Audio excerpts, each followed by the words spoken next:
Friends, welcome to my channel competitive English with primary TET. তো বন্ধুরা, খুব গুরুত্বপূর্ণ একটা আপডেট রয়েছে আজকের এই ক্লাসে। তো ইতিমধ্যে ডিএলএড ভার্সেস বিএড যে ক্লারিফিকেশন মামলাটা পশ্চিমবঙ্গ থেকে করা হয়েছিল, Arnab Ghosh versus union of India, তো সেই কেসটার হিয়ারিং ডেট সেটা কিন্তু এর আগেও জানিয়েছিলাম। তো সেই ক্লাসে যেটা আমরা দেখেছিলাম যে 11 তারিখে, অর্থাৎ 11ই জানুয়ারি এই কেসটার হিয়ারিং হতে পারে। তবে সেদিন সেই ক্লাসে বলেছিলাম যে হিয়ারিং হওয়ার সম্ভাবনা আছে এবং হিয়ারিং তখনই সম্ভব হবে যখন নতুন কোনো একটা বেঞ্চ যখন গঠিত হবে। তবে সেদিন কিন্তু বেঞ্চ গঠন হয়নি যখন কম্পিউটার জেনারেটেড ডেটটা দিয়েছিল। তবে এটা আমি অবশ্যই বলেছিলাম যে 11 তারিখে কিন্তু হবে, যে যদি বেঞ্চ গঠন হয়। তো যাই হোক, তো দেখো বেঞ্চ গঠন হয়েছে ইতিমধ্যে। তো নতুন যে বেঞ্চটা গঠন হয়েছে, তো সেখানে কিন্তু আমাদের খুবই মানে পরিচিত, খুব প্রসিদ্ধ দুজন বিচারক কিন্তু রয়েছেন। ডিএড ভার্সেস বিএড মামলার শুনানি এবং যারা রায় দিয়েছিলেন, তো মহামান্য বিচারপতি রয়েছেন অনিরুদ্ধ বোস এবং মাননীয় বিচারপতি রয়েছেন সুধাংশু ধুলিয়া স্যার। তো এই দুজন বিচারপতি কিন্তু রয়েছেন এই বেঞ্চে, এই নতুন নবগঠিত বেঞ্চে।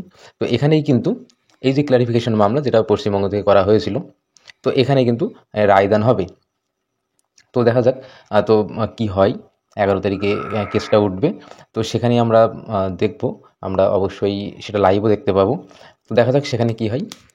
আচ্ছা, কেসটার রয়েছে হলো 301 নম্বর সিরিয়ালে। তো কেসটা যেহেতু 301 নম্বর সিরিয়ালে রয়েছে, তো সেক্ষেত্রে শেষ পর্যন্ত কেসটা ওঠে কি না, কারণ যেহেতু অনেকটা পিছন দিকে রয়েছে, তাই কেসটা ওঠার সম্ভাবনা কিন্তু কিছুটা কমও রয়েছে। তবে দেখা যাক কি হয়। কেসটাও তো অনেক গুরুত্বপূর্ণ রয়েছে, তো সেই ক্ষেত্রে হতেও পারে। অনেক ক্ষেত্রে কিছু ইম্পর্টেন্ট কেস বিচারকটা কিন্তু আগে শুনে নেন। তবে সেক্ষেত্রে ক্লারিফিকেশন মামলাটা যদি আগে শুনে নেন, তাহলে সেটা কিন্তু খুবই ভালো হবে।